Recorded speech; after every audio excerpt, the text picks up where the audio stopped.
perusahaan yang ada mixed women and men leadership itu lebih profitable daripada yang pure male leadership. Dan itu benar, dan itu bukan karena apa ya, karena apa gitu. Enggak, karena men and women dengan bersama.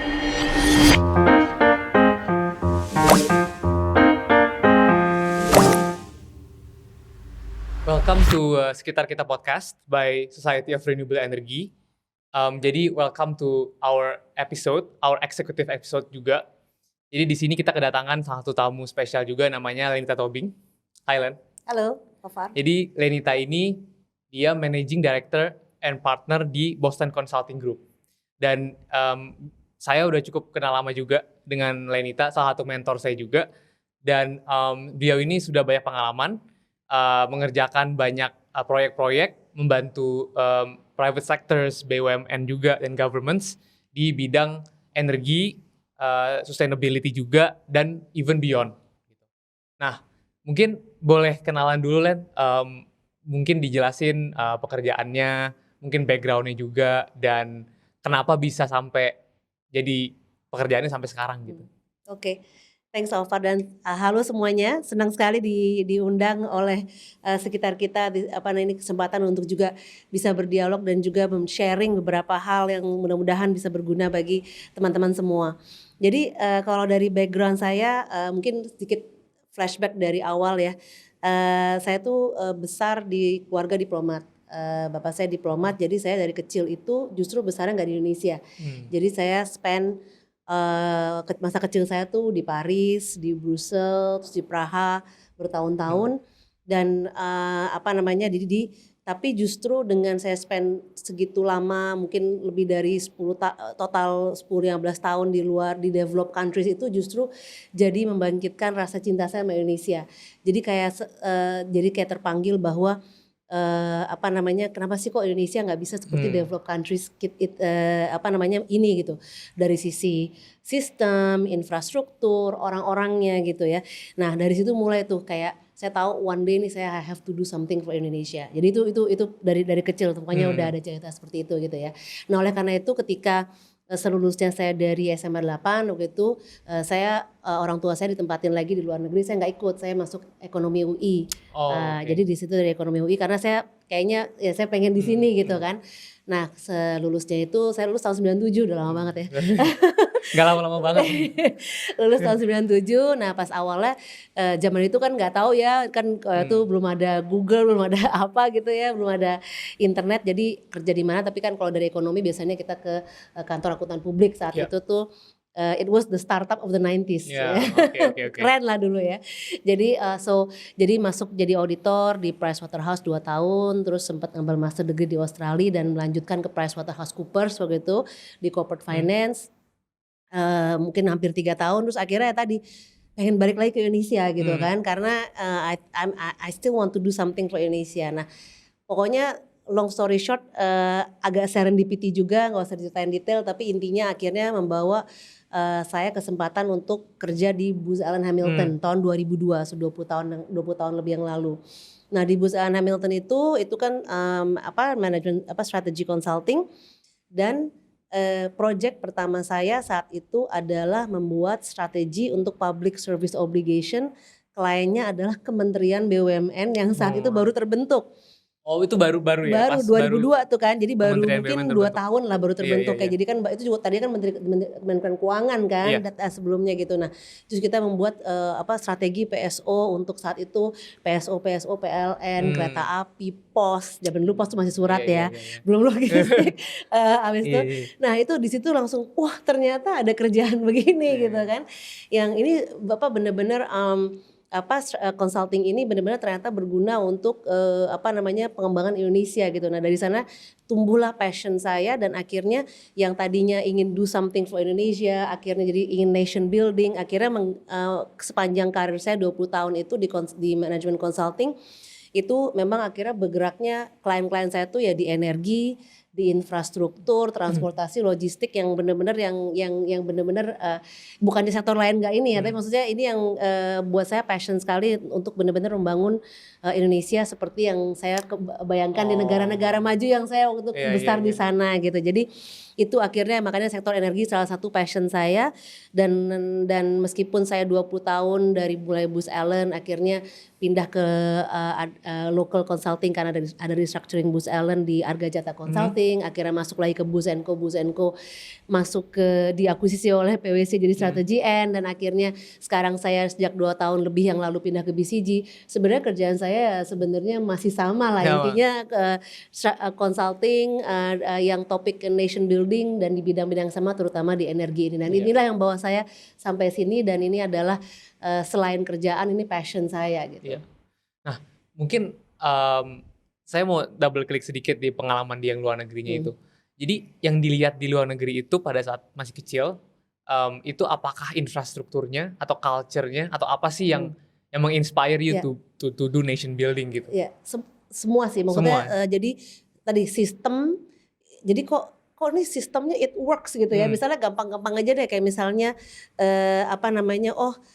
kok jalan bisa bersih gitu, ini ada apa gitu kan, ini pasti ada sistem kan, kok pembangun tadi infrastruktur gitu, ini kok dibangun misalnya transportasi dan lain sebagainya. Misalnya saya di Paris dari kecil biasa naik metro dari kecil gitu ya, ini it works and it's very good, it's very benar-benar membuat ekonomi moving dan lain sebagainya. Kenapa kok Indonesia nggak bisa gitu, di Indonesia macet gitu kan dan sebagainya gitu. Nah inilah yang akhirnya ya itu tadi, kalau Indonesia bisa seperti ini, kita tuh bisa jadi bangsa besar sekali gitu. Apalagi kita kan punya banyak sumber daya dan sebagainya gitu. Jadi itu dari kecil remaja sampai itu akhirnya kayak membuat penasaran dan akhirnya jadi passion saya sih. Iya. Soalnya kan emang masa kecil memang berpengaruh banget ya. Betul. Buat kayak aspiration dan lain-lain. Betul. Mungkin satu lagi Len, mengenai your background. Ada nggak satu mentor atau satu role model yang pas di pekerjaan atau mungkin masa kecil yang lu lihat banget dan belajar banyak dari dia gitu? Sebenarnya kalau satu nggak ada yang satu ya, tapi gitu itu pasti banyak ya. Jadi sepanjang perjalanan throughout the life gitu, mentor bertambah gitu ya, semakin dengan jalannya mentor bertambah, dan just to emphasize tadi pertanyaannya penting sekali karena saya rasa kita semua tuh perlu mentor, dan mentor itu lagi-lagi it doesn't have to be seorang yang wah gitu ya, tapi dimulai dari rumah dulu gitu. Saya tentu orang tua saya itu mentor saya yang pertama gitu ya.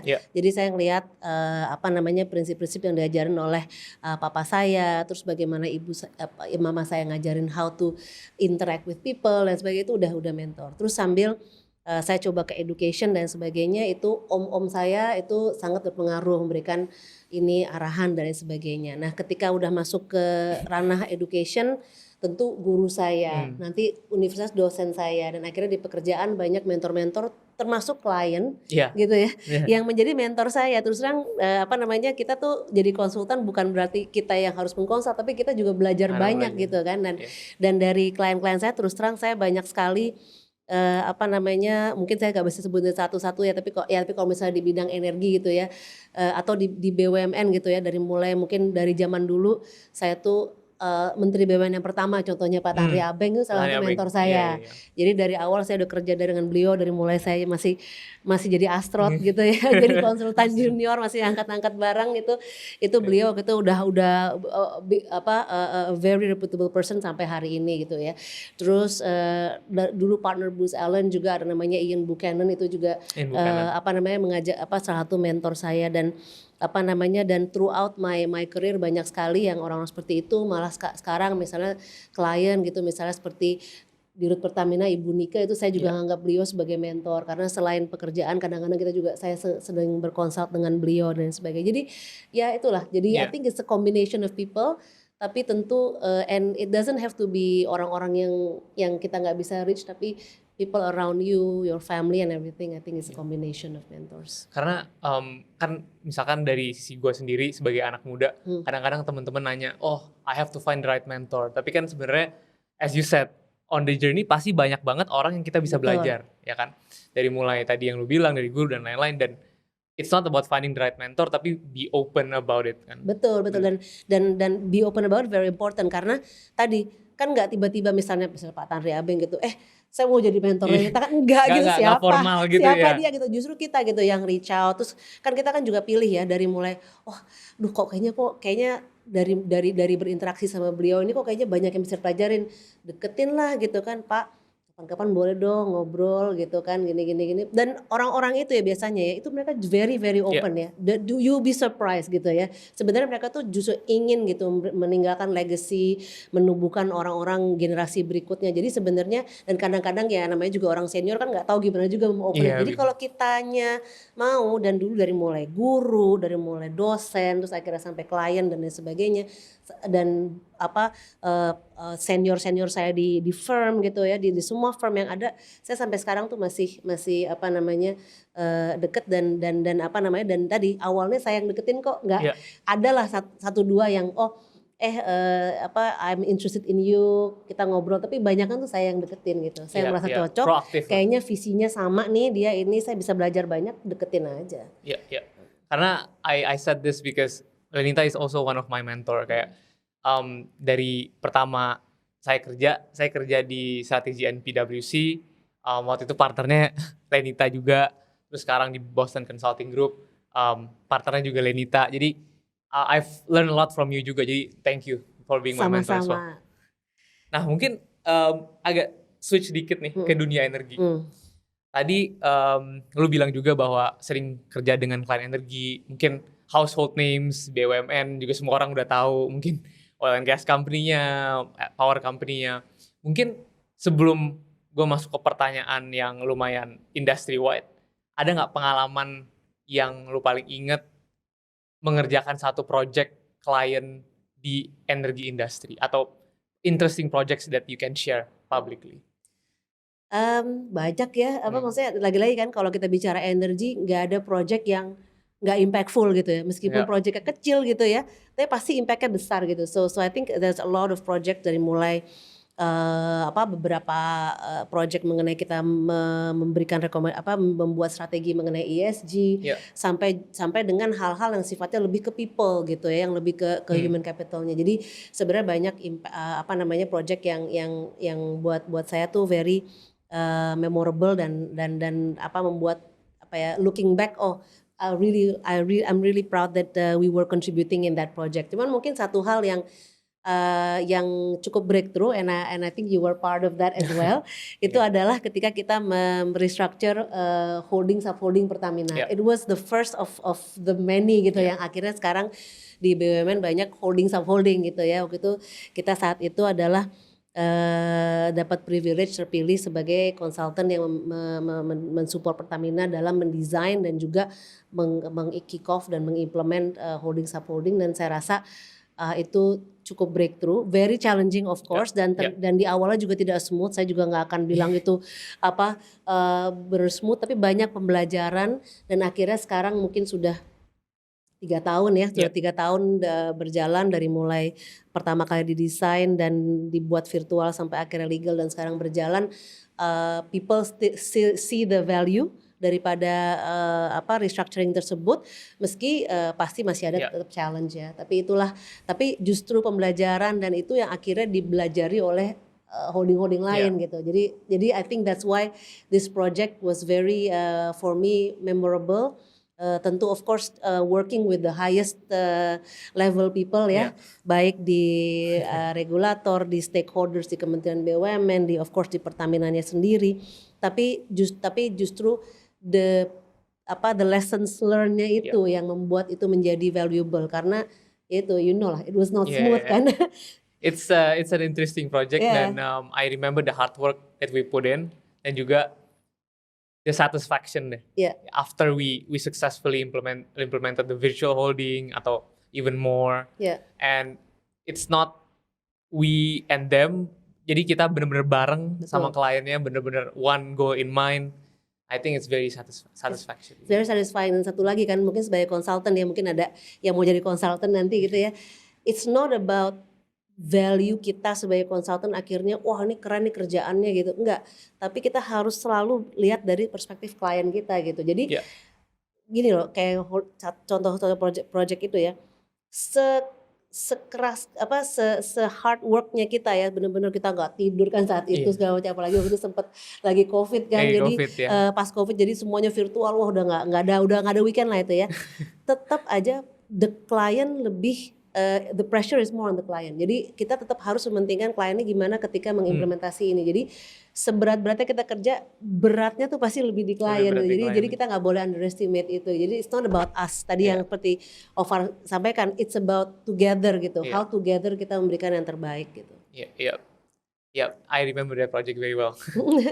Mungkin switch dikit nih Len Heeh, ke the industry gitu mhm, kan, energy. We know that right now dan juga di organisasi SRE, organisasi kita juga kita nyadar bahwa ya we're facing the climate crisis. We need to change how we do things. Misalkan dari fossil fuel mungkin sekarang lebih ke renewable atau gimana caranya kita reduksi carbon emission dan ada yang namanya energy trilemma.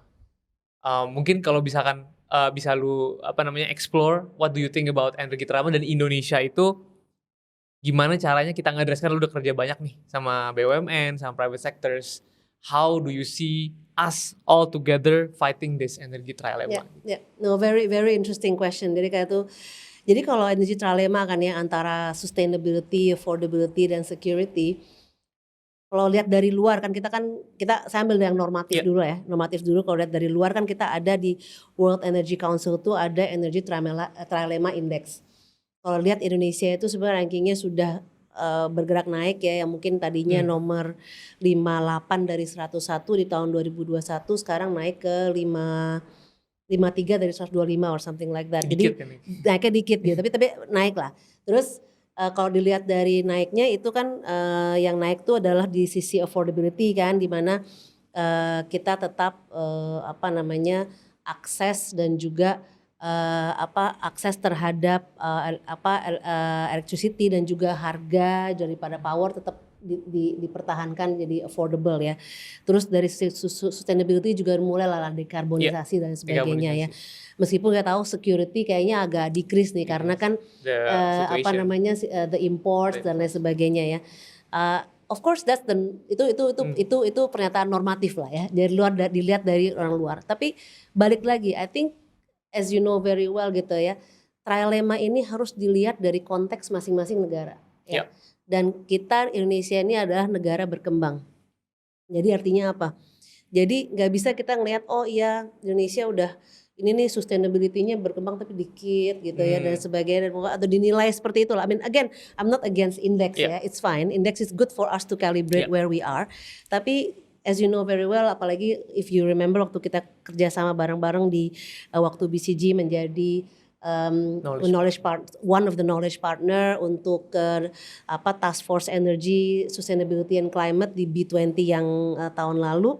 Itu energy trilemma itu kan salah satu debat yang front and Iya, center gitu ya, karena kita lihat dari G20 countries aja tuh udah beda sekali kan, ada yang developing ada yang developed gitu ya negaranya. Jadi cara orang melihat trilemma dan bagaimana bergerak menjadi transisi itu agak-agak berbeda. beda, Jadi itu yang kita harus selalu balikin lagi gitu, bahwasanya energy transition itu harus dilihat lagi dari konteks trilemma itu ada dan itu harus dilihat dari perspektif masing-masing negara. Nah, di Indonesia sendiri sebagai developing countries dan menurut saya tuh bagaimanapun gitu ya, security dan affordability masih tetap front and center gitu ya di dalam segitiga trilemma ini ya. Jadi kita tahu bahwa energy sorry, security and affordability tetap menjadi kunci dari all human activities dan economic activities dari negara kita. iya, Jadi tetap aja itu kuncinya gitu ya. Jadi itu tidak bisa kita misalnya bergerak ke faktor ketiga yaitu sustainability tanpa mempertimbangkan si dua ini gitu mhm, kan. Karena kalau kita meninggalkan agenda-agenda pengembangan pembangunan yang kita masih jalan, kita sebagai developed countries itu justru nanti akan justru akan menghambat energi transisi ini. Kenapa gitu saya mengatakan ini bukan karena affordability and security is morally and ethically correct, tapi pragmatically it is the right thing Iya. to do, karena kalau kita sudah bisa membenarkan itu, kita akan menghindari disrupsi-disrupsi either to political atau economical disruption yang bisa terjadi. Bayangkan kalau kita tiba-tiba harga energi naik melesat Iya. tinggi gitu ya, atau tiba-tiba security kita terancam gitu. Itu kan pasti akan ada political and social disruption yang akhirnya akan membuat kepercayaan kita terhadap transisi energi, dan ini menjadi justru mundur gitu ya. Jadi menurut saya kalau kita benar-benar bisa mensupport just transition itu ya, dilihat dari aspek just tadi dan bahwasannya ini untuk for the people. Jadi tadi kita make sure security, affordability, pasti nanti si sustainability akan ikut dan kita akan tetap on track untuk memastikan dan mendukung climate change ini. Jadi that's how I see Indonesia. Jadi memang we are still a way to go. Kalau kita tahu kan current mix kita yang tadinya berapa 2025 tuh berapa 23% ya? 23% renewable energy. Sekarang kan kita masih 13% or something ya. Jadi artinya kita we are late, tapi I think we can still recuperate kalau kita bisa membenarkan yang foundation kita dari security dan affordability itu. Ya. Nah, itu menarik juga sih, karena pas yang di B20 kan kita juga sering bahas. Dan itu kan B20 itu example of the complexity of the problem. Exactly. Karena setiap negara, setiap stakeholder punya kepentingannya masing-masing, dan memang prioritas negaranya beda-beda. Misalkan Indonesia, resources-nya juga beda. Misalkan di Saudi Arabia, resource-nya beda juga. Jadi emang it's a very complex problem kan sebenarnya. Ya, dan itu cycle pertumbuhan economic development-nya beda-beda gitu kan. Itu dan itu nggak boleh dilupakan gitu kan, karena at the end of the day kita maunya kan ya tadi kan seperti B20 waktu motonya kan, no one is left behind kan. Yes, just transition. Yes, just transition. Nah, kalau misalkan mungkin gua agak play devil advocate sedikit. Tadi lu bilang misalnya Indonesia telat nih 23%, sekarang masih sekitar 13%. Kenapa bisa, menurut lu pribadi, kenapa bisa terjadi seperti itu? Dan apa yang kita sama-sama lakukan dari segi private sector, BUMN, dan juga dari government, kita tuh sebenarnya ngapain sih? Dan kira-kira dari sudut pandang lu apakah positif atau seperti apa gitu? Ya, jadi mungkin sebelum ke pihak-pihaknya mungkin kita lihat apa sih yang menyebabkan ini belum tercapai ya. Mungkin I would say 4 things ya. Satu, regulasi ya. Regulasi kan kita tahu birokrasi regulasi kita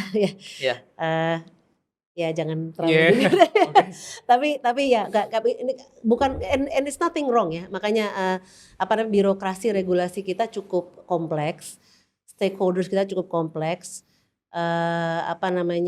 makanya omnibus ini it's a good news, dan mudah-mudahan ini bisa juga mendorong perkembangan regulasi menuju energy transition juga, karena one of the thing kan bagaimana kita find balance antara tadi sustainability, jadi memberikan insentif dan mendorong renewable, tapi juga affordability gitu kan. Itu kan juga hal-hal seperti itu juga nanti antar kementerian dan juga stakeholders kan punya kepentingan atau bukan tidak salah, karena ya KPI atau kepentingannya beda-beda gitu kan, dan meskipun overallnya itu sama gitu ya untuk pertumbuhan ekonomi, tapi caranya kan bisa beda-beda terkait dengan lingkungan hidup, terkait dengan subsidi dan lain sebagainya. Jadi itulah yang mungkin akhirnya regulasi itu menjadi suatu hal yang kompleks, dan bagaimana dilema pemerintah untuk memilih dari sisi regulasi yang lebih beneficial short term dan long term. Itu juga bukan hal yang mudah gitu untuk karena benar. Long term penting kan, pasti semua agree long term penting, tapi banyak hal-hal yang short term juga sangat-sangat kritikal gitu ya. Jadi ya tadi kan yang misalnya Ovar tahu sendiri kan, ramping down coal power plant gitu, itu kan bukan hal yang gampang gitu kan. Jadi kita juga harus lihat terhadap bagaimana tadi terhadap sustainability, tapi juga financial sustainability dari PLN sendiri gimana gitu kan. Itu kan juga harus sebagai bagian pun itu kan korporasi gitu. Jadi a lot of complexity dari regulation dan juga target daripada stakeholders itu yang akhirnya membuat ini menjadi kompleks secara regulasi. Terus tambah lagi ya mungkin sekarang udah lebih baik ya, tapi hal-hal yang licensing, permitting dan sebagainya, land acquisition kan juga itu tambah lagi lah kompleksitasnya. Jadi satu adalah regulasi, itu kenapa tadi si 23% itu mungkin saat ini belum datang tercapai. Kedua, financing penting juga, financing. It's expensive. Energy transition is a massive investment ya. Jadi mungkin sebelumnya kita tidak melihat sebegitu besarnya gitu ya. Jadi dari such financing, dan mungkin tadi jadi pemerintah dalam segitunya, dan mungkin involvement ataupun platform memberikan pada private sector juga belum siap untuk segitu besar mengcater investasi segitu besar. Jadi dan cara-cara financing ya ketahui juga masih banyak constraint dan resiko-resiko lah yang kita belum mungkin sistem atau cara kita melihatnya atau aturan mainnya mungkin belum dilihat sama dari semua stakeholders. Jadi financing jadi challenge kedua. Challenge ketiga adalah dari sisi teknologi. Ya, teknologi kita tahu bahwa kita ada grid constraint ya. Kita tahu bahwa terutama untuk renewable, source dari renewable itu jauh dari demandnya.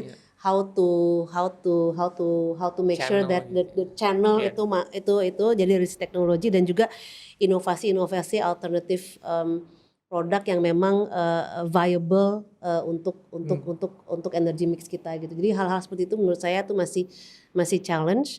Dan terakhir adalah people sendiri gitu. Saya rasa sekarang coba kita tanya gitu, maksudnya berapa sih orang yang concern terhadap energi yang kita gunakan tuh emang yang sustainable gitu, dibandingkan ini affordable gitu kan. Jadi consumer sendiri, kita ini semua sendiri juga, I think the mindset is not it's not yet belum menyeluruh lah.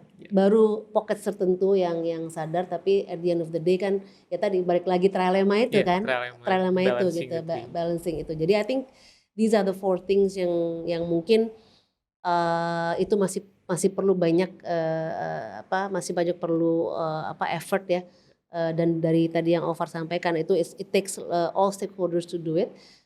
Makanya itu kita mungkin terhambat, tapi I think everyone is, apalagi dengan lihat yang recent ini ya recent collaboration and partnerships yang ada, baik itu government private sector ataupun antar government dan sebagainya. I'm quite positive we will still reach the end goal gitu.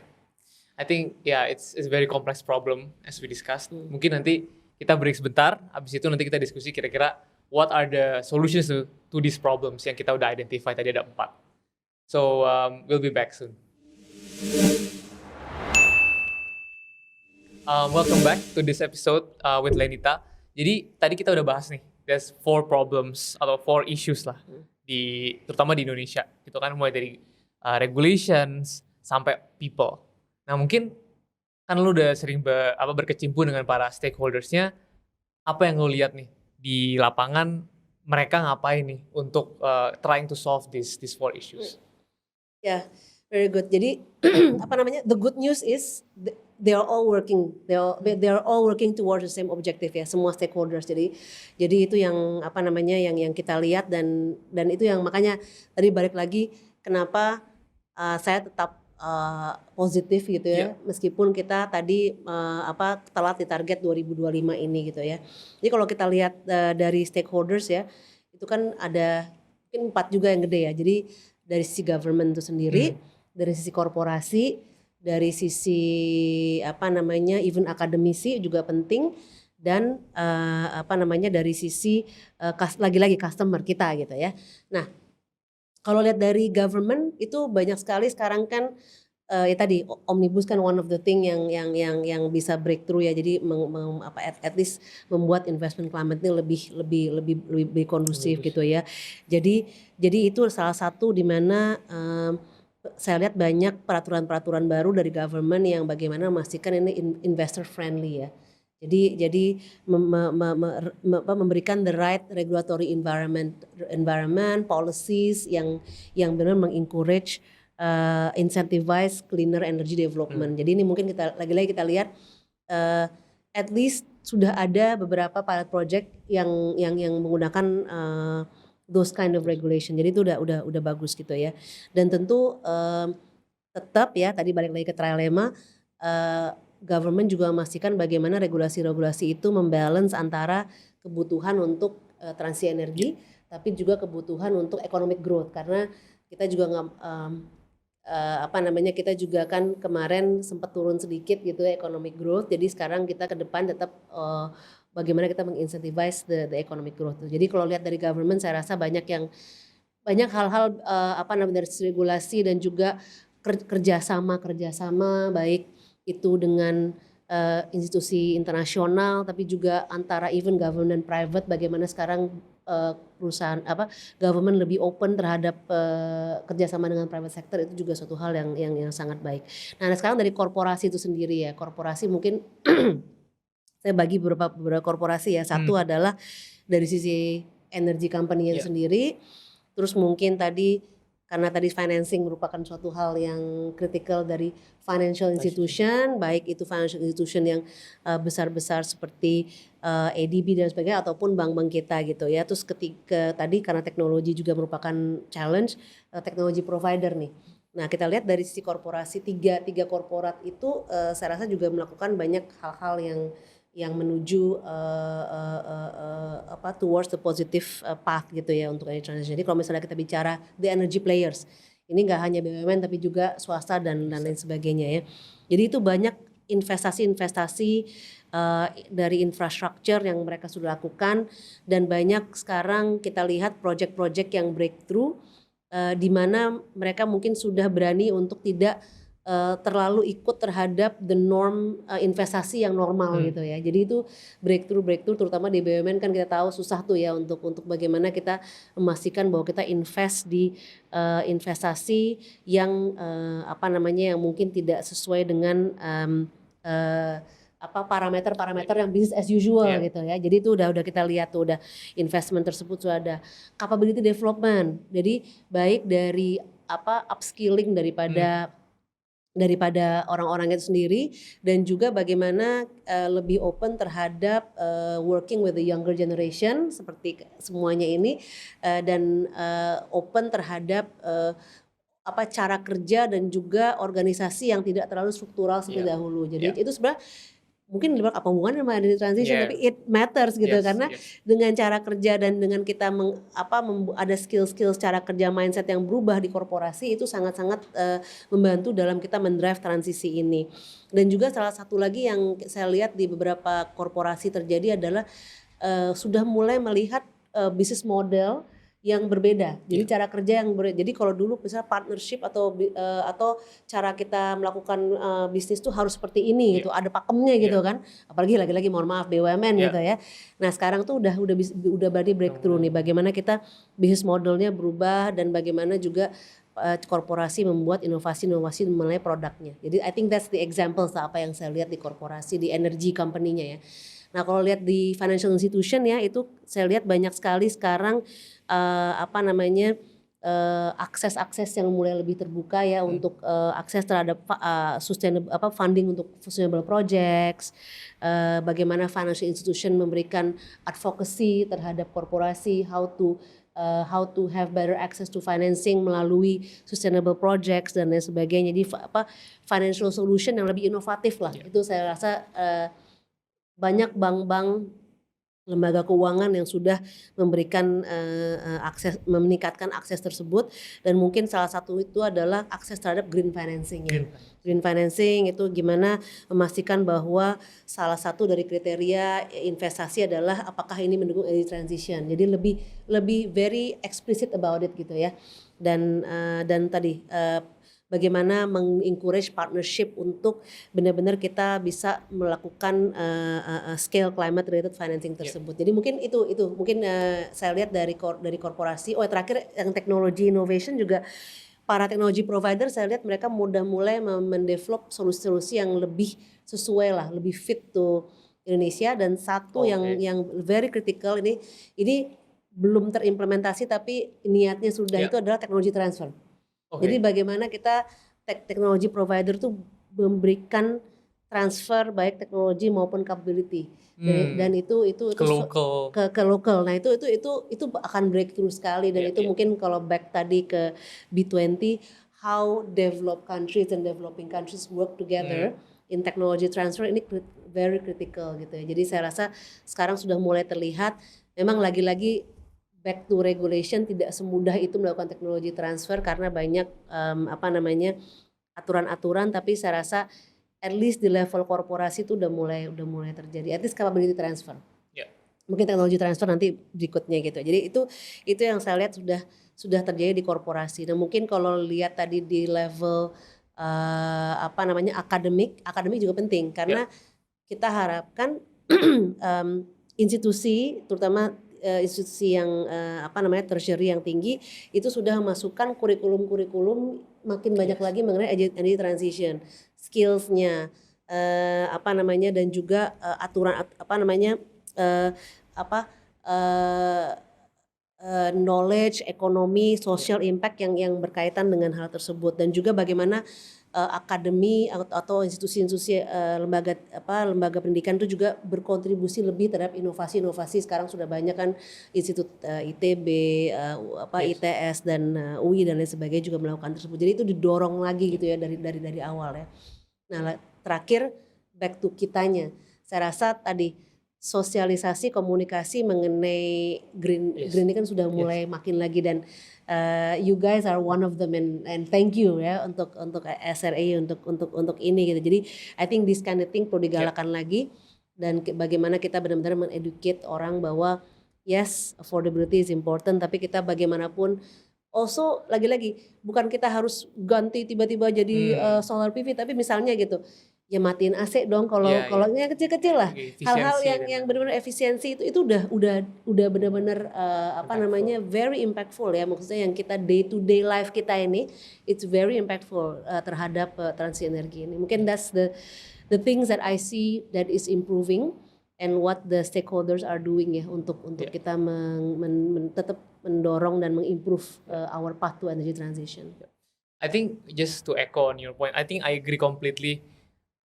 Tadi kan lu bilang bahwa the people aspect, how we work, it matters in energy transition. I think it's true because kita kan transisi kan dari mulai mungkin dulu oil and gas heavy, fossil fuel, di mana status quo banget, udah clear semua SOP-nya udah ada, dan sekarang di energi transisi ini kita ada renewables, ada energy efficiency, dan banyak banget teknologi dan bisnis model baru kan.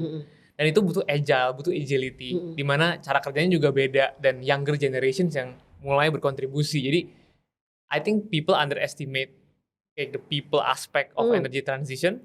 Tapi sebenarnya that's the core, that's the people are who kayak yang benar-benar gerak gitu. Betul.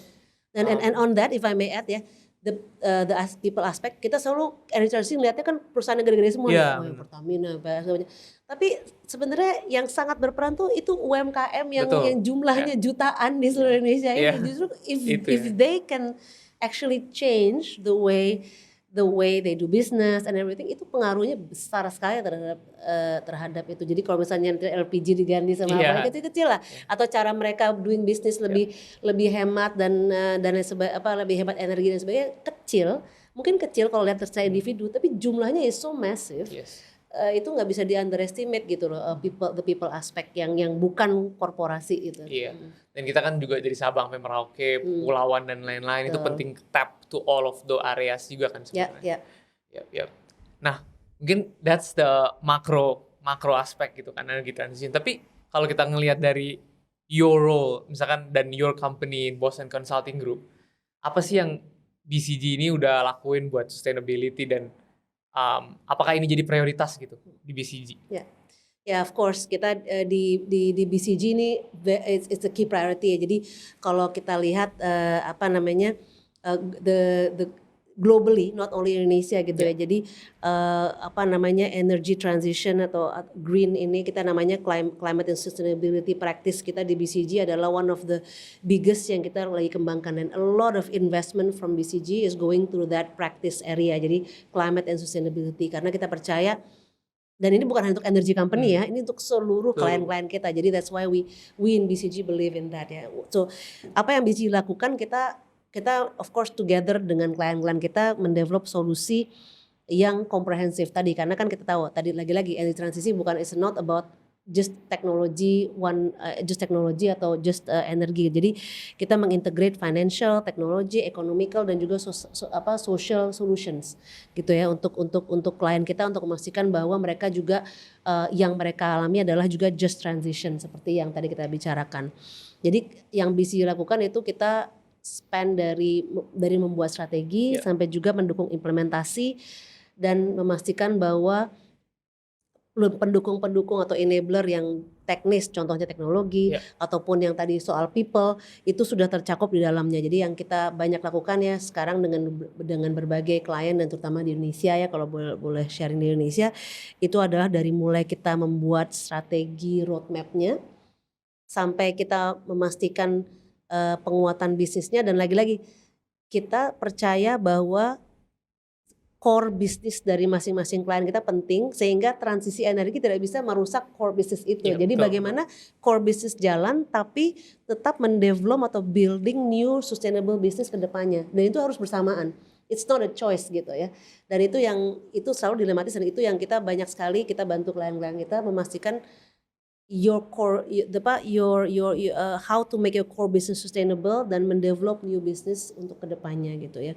Dan kita juga tadi yang implementasi, kita membantu beberapa transformasi, dan karena transformasi tadi memang kaitannya banyak dengan people, kita juga melakukan banyak capability development untuk future leaders dan juga leaders dalam energy transition ini. Kita juga punya academy yang namanya Climate and Sustainability Academy, yang kita juga untuk klien-klien kita memberikan beberapa modules untuk mereka juga ter-equip, dan ini juga tidak hanya untuk Indonesia tapi global, sehingga klien-klien kita Indonesia juga bisa part of the global community tersebut. Jadi sebenarnya banyak sih. Kalau kita BCG bisa 1 jam sendiri, jangan dong.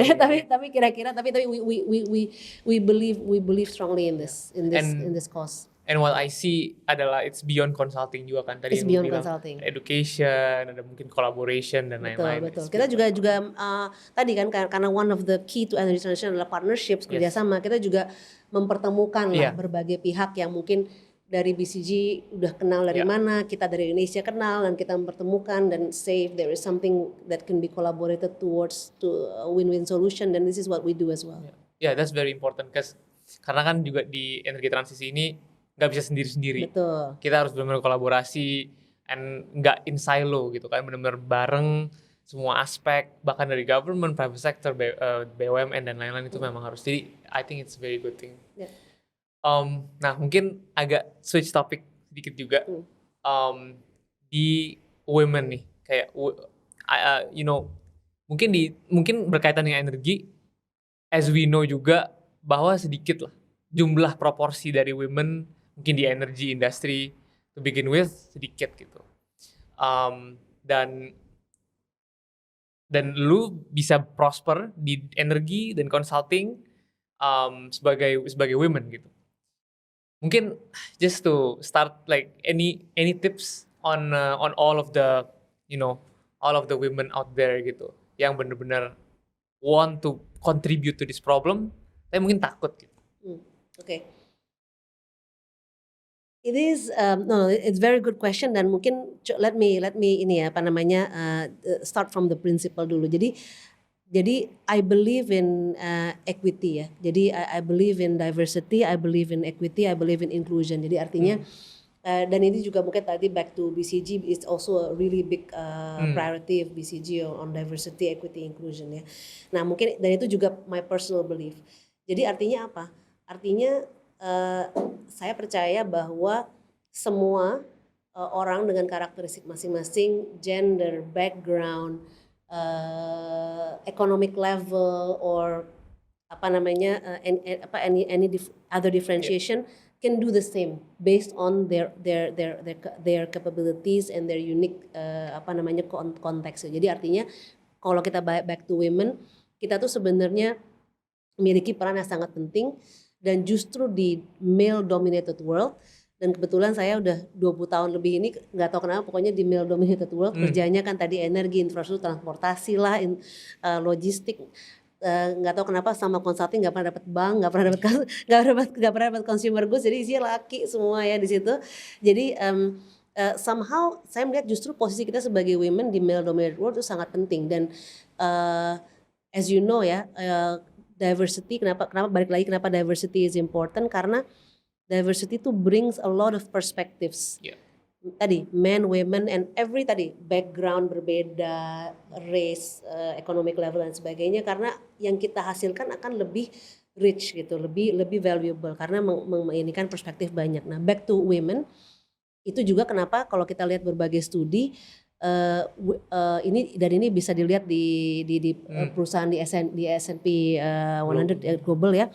Itu kalau kita lihat perusahaan yang ada mixed women and men leadership itu lebih profitable daripada yang pure male leadership. Dan itu benar, dan itu bukan karena karena apa gitu. Ya, karena men and women dengan bersama-sama itu akan memberikan perspektif lebih kuat daripada jika satu gender aja gitu kan. Jadi dan sebaliknya all women juga nggak bagus juga gitu kan. So I'm not by the way kita memajukan women dan diversity bukan masalah kita jadi feminis ya. It's not that, tapi diversity gitu.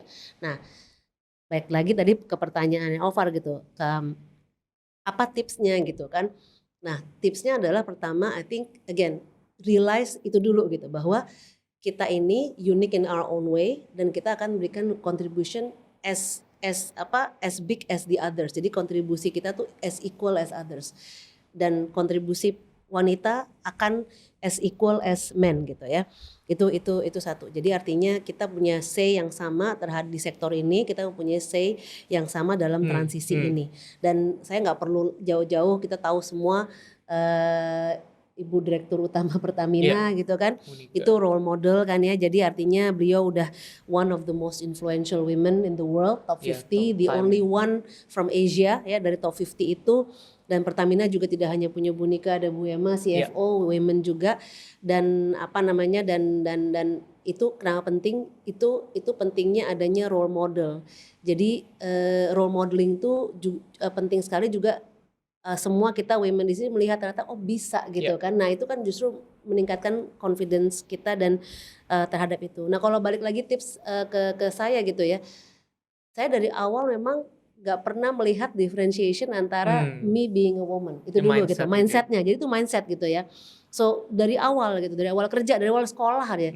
Dari awal sekolah tuh saya tuh senangnya dari dulu tuh nonton bola gitu kan. Terus habis itu main video games. Zaman dulu Nintendo gitu, masih Nintendo 1 ya. Habis itu jadi emang dari dulu nggak pernah itu. Nah itu mindset gitu kan. Nah kalau saya cek lagi gitu ya, kok itu kesannya it's easy, kayaknya mudah banget. Tapi sebenarnya kalau dilihat itu dari mana? Balik lagi tadi dari family. So this is where you start gitu. So I was just very blessed. Ya, saya bersyukur kalau dari awal memang orang tua saya selalu mengajarkan saya menjadi independen, regardless kita women. Prinsip-prinsip yang diajarkan papa saya ke saya dan adik saya yang laki-laki itu sama. Kalau papa saya orang Batak. Batak tuh biasanya kan sangat laki-laki. Apa zaman dulu ya nih ya, kita bicara zaman dulu. Enggak, dari dulu papa saya tuh pokoknya perempuan laki-laki sama, dan malah dia selalu mengingatkan kamu tidak boleh dependen oleh siapa-siapa dan nggak boleh dependen laki-laki. Itu dari kecil loh. Jadi it's a mindset thing. Jadi dari dulu tuh seperti itu gitu. Jadi mungkin ya saya bersyukur aja punya foundation itu, tertolong itu. Mungkin nggak semuanya dibesarkan seperti itu, tapi rest assured semua wanita ini kita tuh it's about mindset aja sih. There's no limitation, and actually it's more of privilege untuk perempuan berada di male dominated world ini, karena kita memberikan perspektif yang berbeda. Dan mungkin kita kadang-kadang berasa, ntar kok kalau gue ngomong ini aneh banget, tapi justru itu yang gak kepikiran gitu sama male, dan sebaliknya gitu kan. Nah together perspektif itu akan mengenrich kita. Jadi saya rasa kita gak perlu takut, kita harus confident dan comfortable sebagai wanita, dan and change that mindset lah. Kalau memang saya tahu gak mudah, tapi as a start, understand dulu bahwa our difference is actually our strength, dan together dengan male dan diverse environment itu membuat apapun yang lebih baik, termasuk energi transisi ini. Jadi itu sih kalau boleh. Jadi core-nya di mindset dulu ya. Core-nya di mindset dulu. Nah, mungkin bagi penonton juga, jadi Lenita juga terlibat banyak di women empowerment roles. Mungkin salah satunya di BCG juga internally, dan juga externally di G20 Empower kemarin. Mungkin bisa diceritain Len pengalamannya, dan kan sebenarnya itu ada untuk membantu kan. So, those initiative ada untuk membantu dan untuk shape the system supaya lebih mudah nih. Supaya lebih mudah all of the women untuk achieve the equality. Mungkin bisa diceritain pengalamannya dan juga apa sih sistem-sistem yang udah coba untuk put in place untuk ya create the equality. A very good question. Jadi mungkin aku share dengan BCG dulu ya. Yeah. Jadi di BCG tadi seperti sampaikan, diversity, equity, inclusion is very important to BCG karena kita believe tadi karena diversity kita believe ini penting banget untuk BCG kedepannya gitu, karena kalau kita nggak diversity, equity, inclusion, kita nggak akan maju sebagai company lah intinya gitu kan. Ya tadi yang tadi saya ambil contoh yang perusahaan-perusahaan di luar semua tadi benchmark tadi kan. Jadi so that is why kita itu kebetulan saya dipercaya menjadi leader untuk women at BCG di Southeast Asia. Kita banyak sekali membuat program-program yang bagaimana kita bisa membalance gender itu. Jadi bukan lagi-lagi ini bukan kita menjadi feminisme menjadi BCG perusahaan perempuan gitu kan. Tapi bagaimana kita bisa membalance di seluruh lini, terutama leadership ya. Karena leadership paling kita terus terang, to be honest, kita paling rendah lah persentasenya. Mungkin kalau kita lihat dari konsultan kita udah mulai menuju balance antara men and women, tapi kalau menuju leadership itu kita masih perlu gapnya masih cukup banyak yang kita harus work towards ya. Jadi di sini kita mengembangkan sistem-sistem to your question gitu ya, yang gimana kita bisa mendukung women ini mengeluarkan seluruh the full potential dari women itu. Jadi untuk bisa perform dan mendeliver value kepada klien-klien pekerjaan. Lagi-lagi kita di sini bukan membuat women tuh ada advantage terhadap men gitu, bukan. Tapi kita membangun suatu ekosistem atau suatu environment yang membuat women itu bisa mengeluarkan seluruh potensi mereka gitu. Jadi contohnya apa? Contohnya misalnya flex time. Kita punya program namanya flex time.